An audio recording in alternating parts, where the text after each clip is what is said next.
I'd like you to join me in welcoming Beth Adams, artist, writer, editor, publisher. Some of her artwork is on display already in the museum. We will have a reception with light refreshments immediately following this presentation.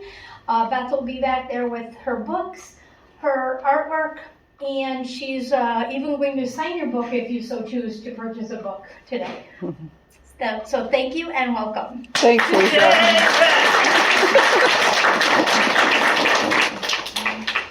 You're all so nice. It's a real pleasure to be here, and I'm very happy that it worked out with the library, because if I give other talks about this book, they're going to be in places where the people have no knowledge of this landscape.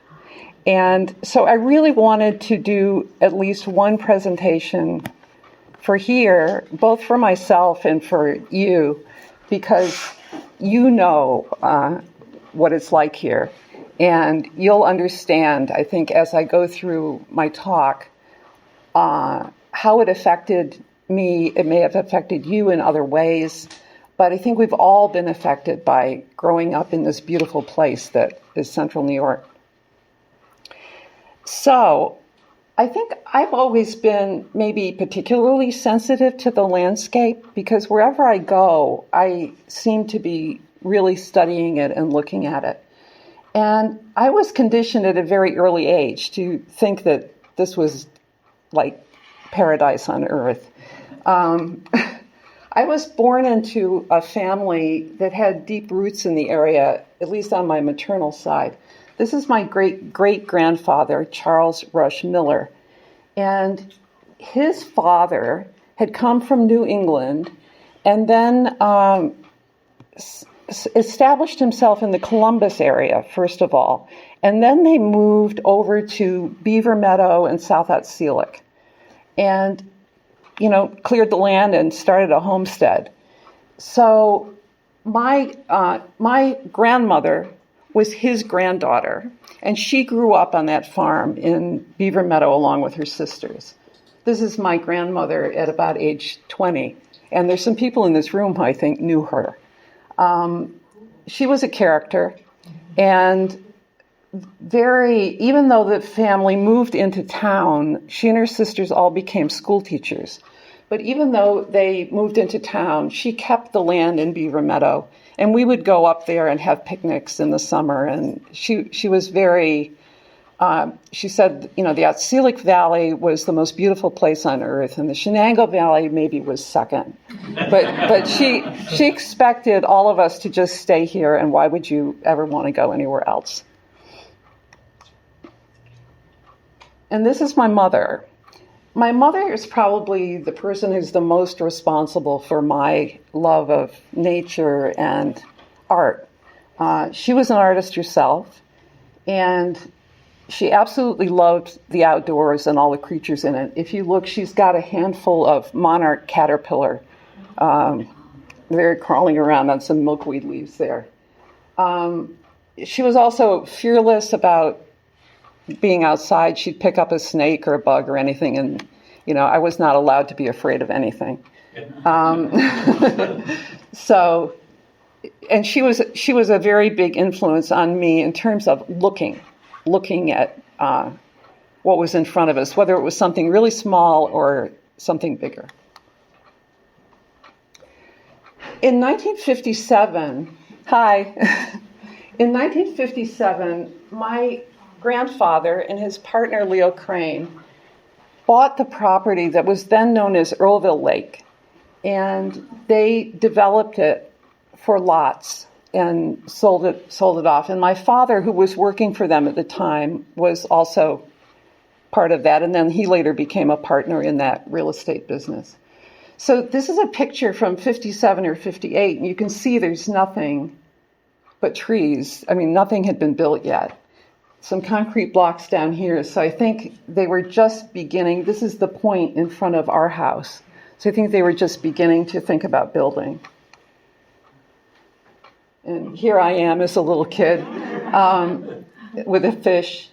So I didn't grow up on a farm like my grandmother had. but I really grew up outdoors a lot. And as I'm sure most of you remember, kids were really free then. We could just go, and we could go off in the woods, or, I mean, not that my parents let me. I couldn't go off in a boat by myself, but nature was very much a part of your life, and I just grew to love it. And we were there in the winter too, skating on the lake and that kind of thing. But this was the way I remember that place. It's now, of course, much more developed, but it's still a very nice place for people to live. So I think we all agree that we live in a gorgeous part of the world, and we're very lucky to do that. I wanted to read you a passage from the book where I try to get a handle on what it is about the landscape. It's a quiet, pastoral landscape, intimate in scale, that could never be called dramatic or breathtaking, but which is at the same time extremely beautiful. Its characteristic shapes and patterns are specific to a few counties. When I go outside that area, say above the Mohawk Valley, into the Adirondacks or down into the Catskills, west toward the Finger Lakes, or east of Cooperstown toward Albany, the land may still be striking, but it is also different in ways that make me say, not this. Likewise, when we drop into those few central counties where my family has lived for many generations, there's always a subliminal sense of, yes, here we are, this is home. I was conditioned early to see the landscape around us as particularly beautiful, but even now, after living in and traveling to many other places, I still find it has a special quality, owing partly to the underlying structure of the land itself, which is never more apparent than in winter. The gently rolling hills are high enough to be interesting, but not so tall as to dominate any particular view. The rivers are not wide at all, and the scale of the resulting hills and valleys has, over time, encouraged a mixture of woods and fields, orchards and hedgerows, with the occasional huge old tree standing by itself. Everything fits into a harmonious, balanced whole that is never monotonous. The scene changes and varies as you go around each bend in the road. Many of the fields that were cleared long ago are still cultivated, and you continue to have the sense of a succession of individual properties, many of which were farms, even if they are no longer in use. It is a landscape of intimacy.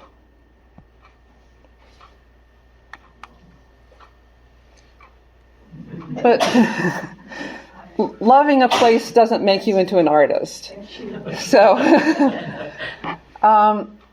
here I am with scissors looking very intent. I was fortunate, I think, that my mother was an artist and my great aunt Inez was an artist, really a very good one. And so at home, there was always a sense of this was something to do, to enjoy. My father and grandfather were both very good woodworkers, and and also musical. So there was a sense that the arts were important, and this was just part of life. And I always had a lot of art supplies. But in those years, we were really pretty lucky. We had, in elementary school, I remember the art teacher coming in with a cart like once a week, and we'd do projects. In high school, we had good art teachers in the Sherburne School. And there was also the Sherburne Art Society, which had been formed, I'm not exactly sure when, but not that long before. And it was very active, and they always had a summer show in the park in Sherburne, and with a big section for elementary school and high school kids. And so I would always have something in that show. And there was just a sense that there was some support for this kind of pursuit. We've had some very good landscape painters in the region. This is a painting by Chauncey Adams, who was working. He was an American impressionist, really, but he was working in the early part of the 20th century and lived in Sherborn for a while. This is not a complicated piece of his. He did many paintings that were quite elaborate. My grandparents had a big landscape of his that looks down into the village of Lebanon. And I would see that painting every day, and I think it had a big influence on me, that somebody from here had done a really, really good painting. This is a work by Charles Sussman. He was still working when I was young. Some of you might know Mike Mettler. It's his grandfather. And I remember every summer going to the Art Society show and wondering what Mr. Sussman had painted over the winter and going and seeing his new paintings. There was also a sculptor from Utica, Henry DeSpirito, who my mother really admired. I think he was a friend of Maria Brown, who ran the Sherborn Art Society. And all of his work was this sort of thing. It was natural forms coming out of the stone. He was Italian, and he had moved to the Utica area to be a stonemason and bricklayer. But he became apprenticed to a sculptor, and this was what he was supposed to be doing. And he did it for all the rest of his life. I think he lived to 97. And he was the artist in residence at Utica College for a long, long time until he died. There's an exhibit of his that's up right now in Albany at the New York State Museum, and it's going to end in December. I haven't seen it, but I think it would be well worth going to. So these were people who at least I could have the sense that being an artist was at least a possibility. At the time, I don't think I really thought about myself as going into the arts directly because I was a really bookish kind of kid. And so, I was going to do something more scholarly or something. But gradually, those threads of my life came together, and I was able to be a writer and also do art. But you have to be inspired by somebody. You have to have something to aspire to. But you also have to have an opportunity. And my opportunity came through the Rogers Center. So in 1968, I would have been a junior in high school. The state of New York established the Rogers Environmental Education Center in Sherborn. And I was able to volunteer in the summers. So I worked there all the summers in college for very little money. And then after college, I came back home trying to figure out what I wanted to do with myself. And I got a job under the CETA program for 2 more years.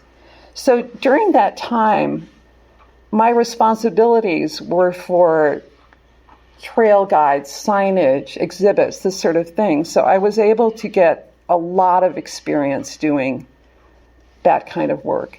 And John Weeks, who was the first director of the Rogers Center, was an artist himself. And I guess when I came on, he had me doing kind of menial things, and then he realized, well, this person has some ability, maybe because he didn't have time to do all the work that, little illustrations and things. So he began to give me more responsibility, and he was a big help and encouragement.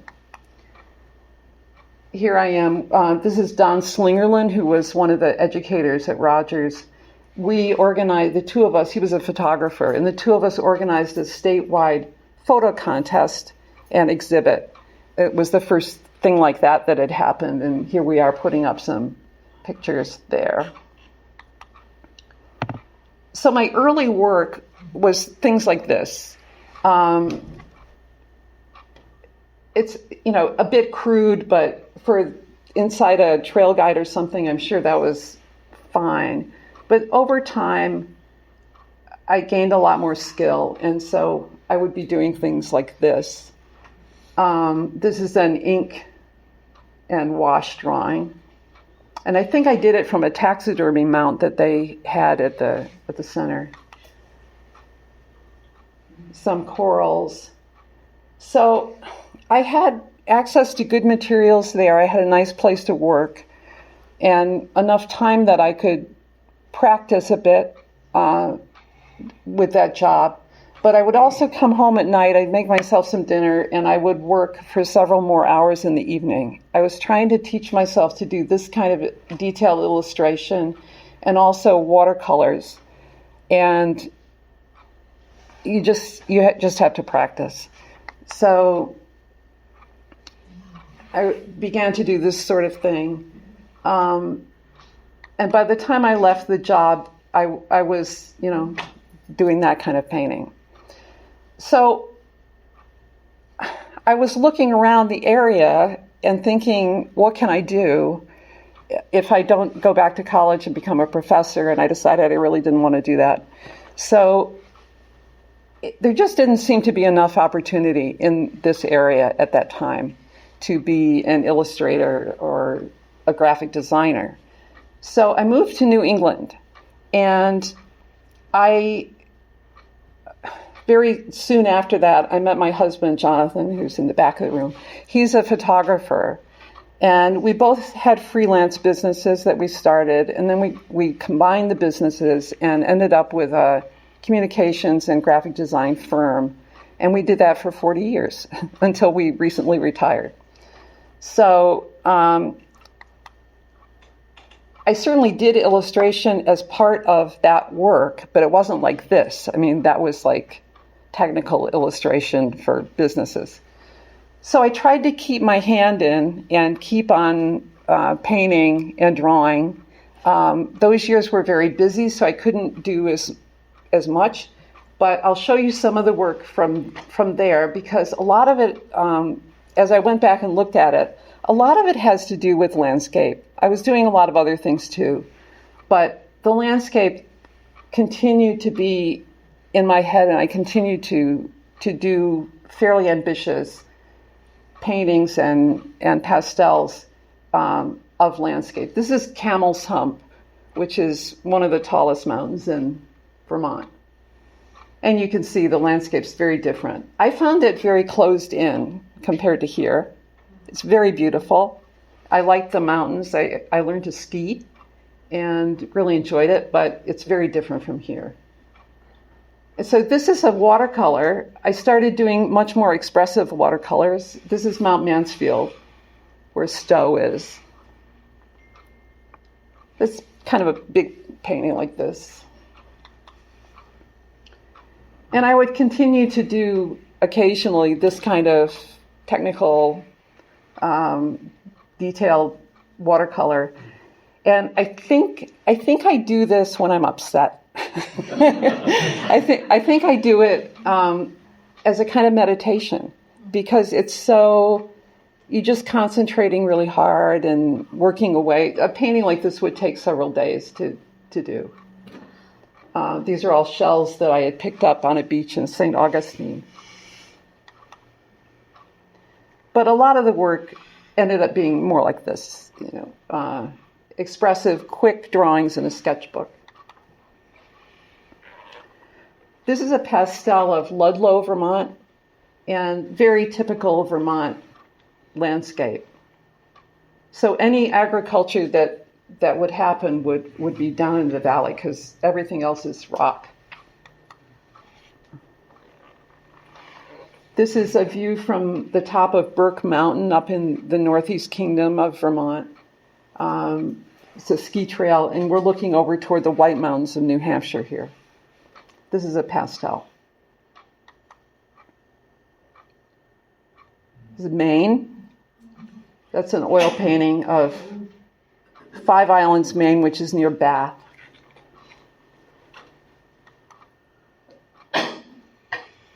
And here's a winter landscape. When I was looking back through my work, I thought, this is the piece that feels like a precursor of the drawings that I did for the book.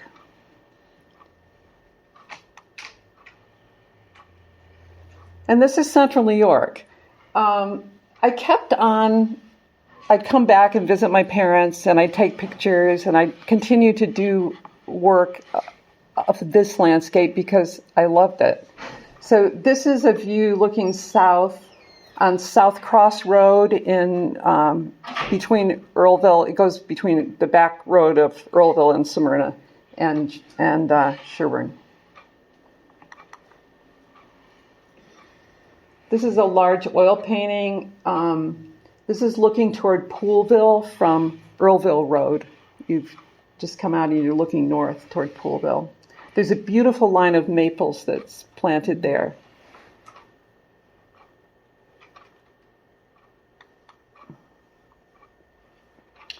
Here's an oil painting that I think is looking down into Earlville with a branch of the Shenango in the foreground. Would be like, it's not from Castle Hill, but maybe from Reese Road. I'm not sure. And here's a pastel of the same view.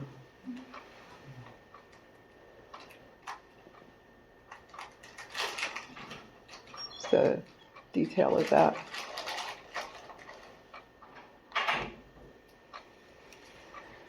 And we've been really fortunate to be able to do quite a lot of traveling.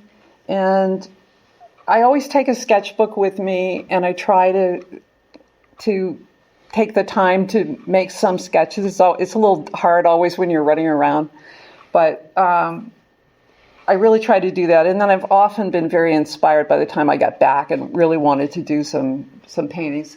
This is an oil painting. And this is Sicily. This is a valley called Agrigento in Sicily.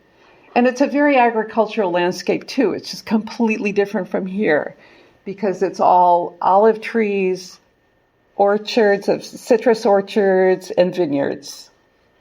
Very beautiful with the Mediterranean in the background and completely different vegetation from here. This is a sketchbook page, a watercolor. This is in the northern part of Greece. And I think I probably worked for 30, 45 minutes on this. Whereas a lot of the time I wouldn't be able to take that amount of time. A lot of the sketches are more like this. This would be like a 5-minute sketch. We've stopped the car. And I've said, wait a minute, I want to do a drawing. So it's mountains in the background and then a vineyard in the front. But it still has enough information for me to tell me what was important to me. So if I go back and do a more finished piece, I'll remember because of the sketch.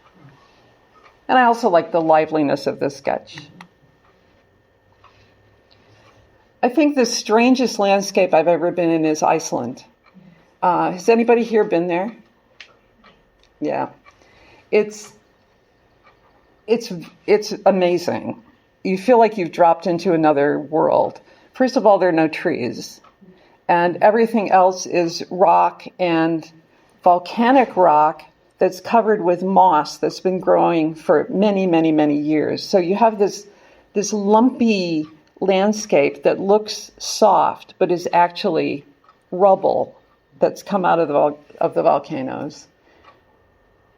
It was hugely inspiring to me to be in that place because you feel very, very small in it. It's absolutely the opposite of here, where the landscape is such human scale, and you never feel dwarfed by it. You never feel afraid of it or anything. It's just meant for us and the cows, it's comfortable.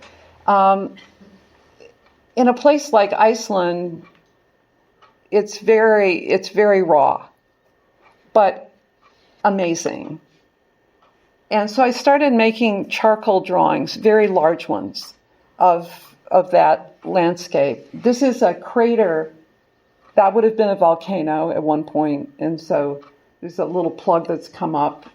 And it's now a lake, but just, huge and very strange. This is my former studio. We recently moved out of this space, but you can see some of those Iceland drawings there and up here.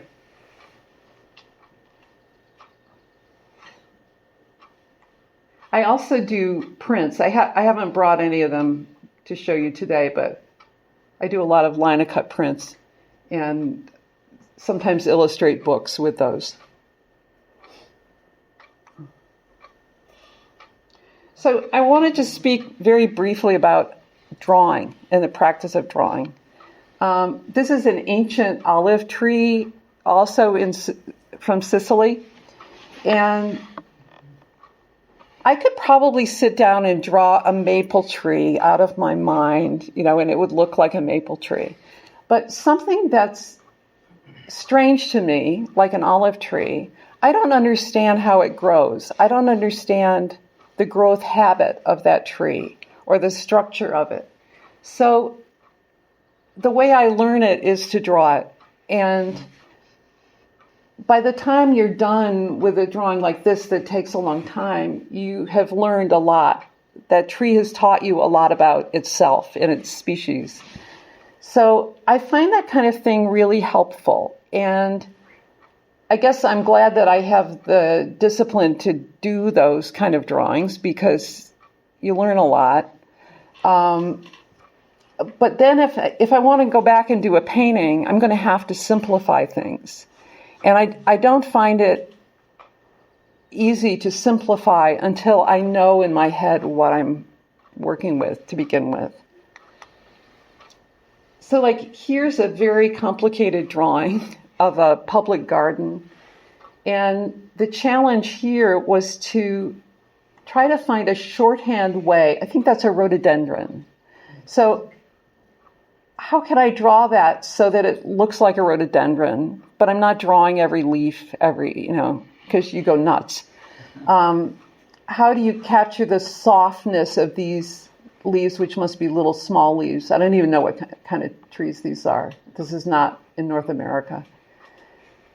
So I just find that drawing's the foundation for everything else. And I think I'll be drawing until I drop because I have to draw first and then do other things. And sometimes the drawings become the end in themselves, which is also really nice. So to show you a couple of examples of how this works, this is over in South Atsilik, a stream with a willow. And I did the drawing. This is a charcoal drawing like the drawings in the book. And this is a watercolor of the same scene.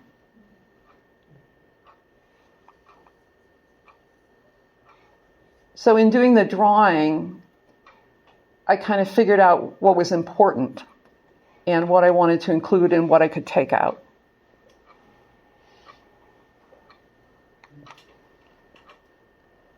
It's another one. This is a really fast ink drawing. And this is on Route 12 in North Norwich. You've just come over the Shenango River and you're going toward Norwich. And if you look north, you're looking toward Sherburne, up the valley. And that drawing became this painting. That painting's in the exhibit here. So that's kind of how the process works for me. So the precipitating factor for doing the book was my father's last few months and his death. Some of you knew him. He was a character and a very lively person. And he lived to be 97 in pretty good shape. So he died in August 22, and he started to decline after his partner had a stroke and died in the previous March. So Jonathan and I came down and moved him out of their home and back to the lake. And that began a period of time where I was spending time here that I hadn't, much more time than I had spent in years. So I kind of got looking at the landscape again. And as it became clear that he was going, it was really the lake and nature that held me together, I think, along with Jonathan. It was a real comfort and a solace to me, the way it had always been when I was a kid. So I really enjoyed being at the lake. I was grateful for being there. Spring came, and then winter came. So we were still coming back and forth, even though he had died in August. So now I had a lot of responsibility for all the stuff that you have to do when somebody goes. And I was looking at the landscape, and we're driving back and forth up Route 87, driving through the Adirondacks, and then up to Quebec, where it's so flat. The Lake Champlain and the St. Lawrence River floodplain are really flat. So somewhere around December, I made this drawing back in Montreal, and this is a Quebec field and this tree, and I think I snapped a picture out of the car window.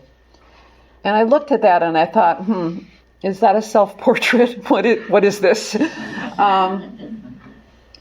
But I really liked the way the charcoal lent itself to the winter scene, and the softness of the snow, and the way I could kind of work into it and make it a little bit fuzzy or whatever, but also to maintain the starkness of the trees and the black and white. So the next time we came down here, I took this picture out of the car window. This is just below Hamilton, right before you go down. It's that big farm where the guy has hundreds of cows. And I've always liked this field and that view. So that night, I looked at the pictures I had taken, and I thought, well, maybe I'll try to make a drawing of this. So I started, and you'll see that I zoomed in on that hill. And this is how the drawing evolved.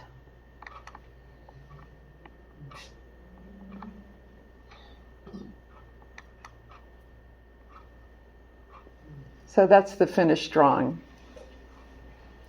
And I was pretty happy with this. And I thought, maybe I should do some more drawings of this area. It's so pretty and seems to be speaking to me. So the next morning I went out and I took a lot of more photographs, and I made some more drawings. This is the same farmer's field.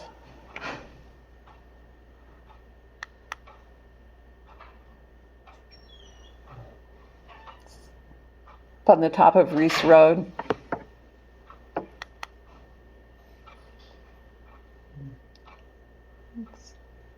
Two old apple trees.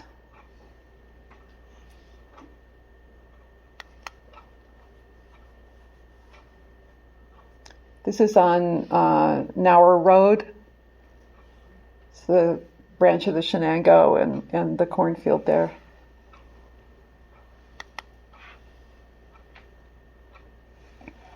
And this is a view from Lovejoy Road, which is above Hamilton. You go past Lake Moraine, and then if you're going to go on toward Madison or whatever, you see this.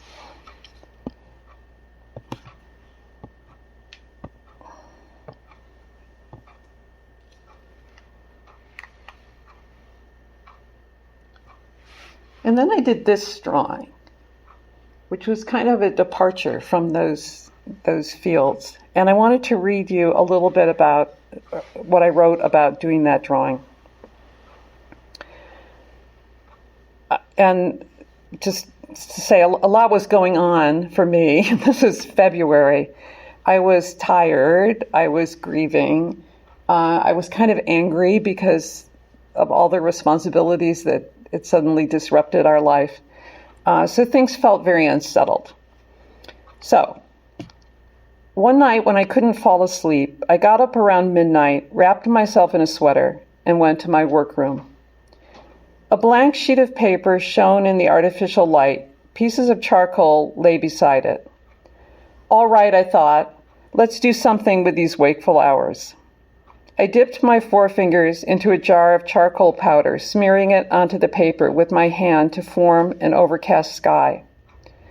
A soft charcoal stick rapidly suggested the basic composition: a stream with snowy banks, overgrown with thickly overlapping dark-branched shrubs and trees. I roughed in the water, but spent most of my time that night drawing the tangled branches. As I drew, I felt the anger and frustration moving out of my body and finding an outlet on the paper. The branches needed vigorous pressure and energy to convey their dark disorder, and I drew them that way. They weren't lovely, they weren't pretty, they didn't make sense or harmony.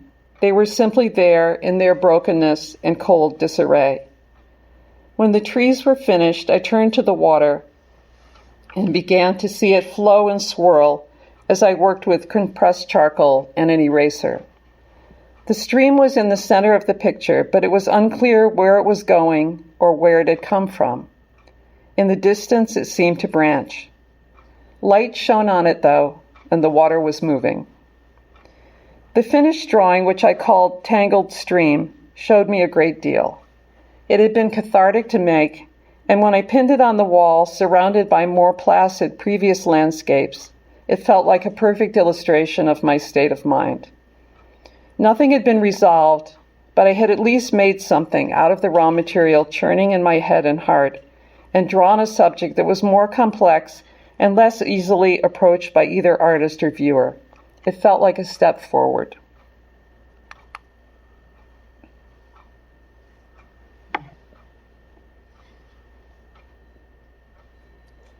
So there was still some drawings to come.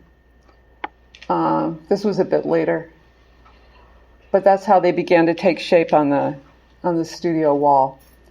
And I wasn't writing the book yet at this point. I was just doing the drawings and thinking about them. But pretty soon, I felt like I had the confidence to do this piece. This was a group of trees that we had seen one time drawing. We drove through the Adirondacks on one of those incredible days where everything is just covered with snow and the air is very, very still, so it's not falling off in big clumps yet. And we had left the main road and gone up into on a side road a little bit to take some pictures and look around. And we came on this group of trees in a kind of semicircle. And I was very struck with them. It was just so beautiful. But when I looked at my pictures later, I thought, this is a little daunting. What do we do here? But by the time I had done that stream drawing and a few others, I felt like, okay, I can maybe tackle this. And I did a sketch first to try to work out how to do the different, how did I want to do the pine branches? This is a larch, how do you get that filmy look of the larch? And then I did this drawing. It took me maybe 3 days to finish this drawing. But by the time I was quite happy with it. And I wrote about that in a fairly extensive way in the book about what this drawing taught me. I called it The Elders because I felt like those trees were talking to me.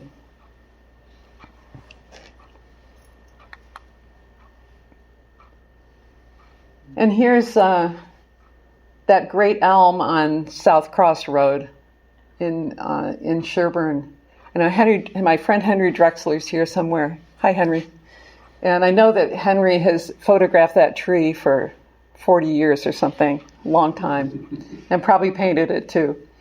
And so I wanted to include that. Another excerpt from the book. What was going on here? Some people I knew might see the drawings as lonely or melancholy, but for me, the reality was just the opposite. I had been trying to depict my sources of comfort during a time of instability, sadness, change, and an unknown future. The consolation came from what the drawings showed, a sense of being alone with the natural world in a familiar landscape. Its beauty seemed even greater in the monochromatic, graphic winter, where the shapes of things weren't disguised by leaves, or where one's attention wasn't distracted by the colors of flowers, blooming weeds, or a brilliant blue sky. It was stark, the branches were bare, the corn cut down to stubble. Some might say it looked like everything was dead. But to me it wasn't. It was just a time of sleeping, resting, and waiting for rebirth.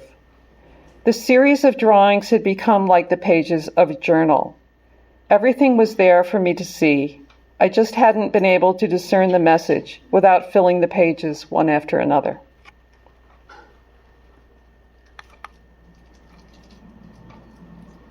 And this was the last drawing in this series. This is Bingham Road, just south of Sherburne.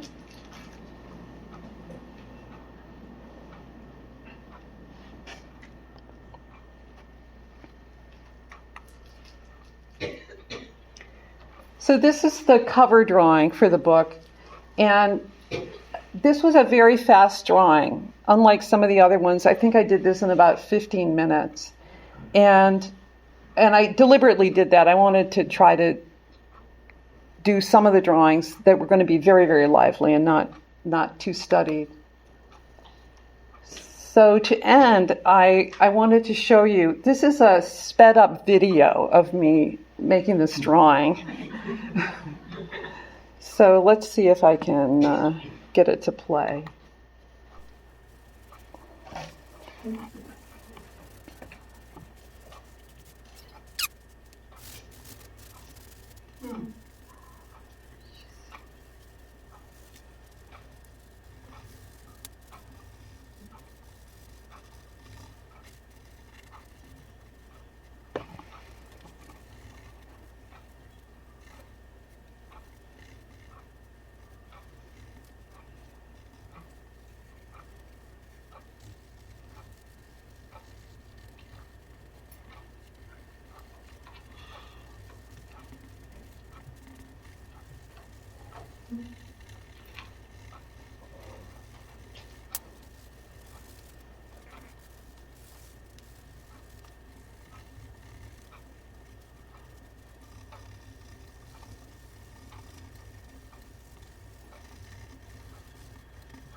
That's an eraser.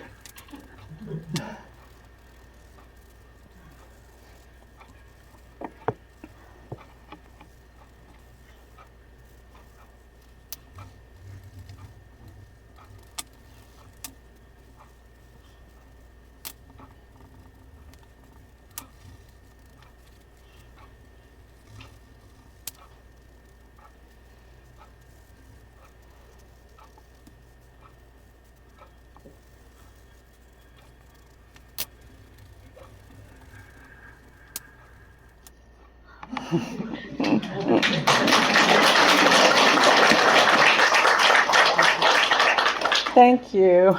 Easy. That's not really fair. It makes it look like magic or something. So let's turn the lights on. Does anybody have any questions? Well, when you were doing this, were you looking at another picture? Or was it all in your head? No, I can't draw something like that from my head. Okay. No. Okay. I was looking at So you had a photograph. visual. Yeah. Okay. Yeah. I've never been very good at drawing from my head. I need to have the thing a person in front of me, or the thing in front of me. Yeah.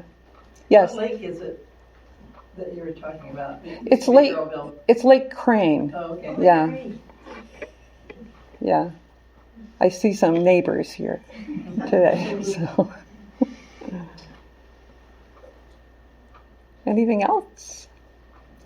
So I think we're going to adjourn and go, there's some refreshments, and we'll just go over there, and then I hope everybody will come and say hi to me, and so that I know who you are, because I've wanted to meet everybody. But thank you so much for coming. Thank you.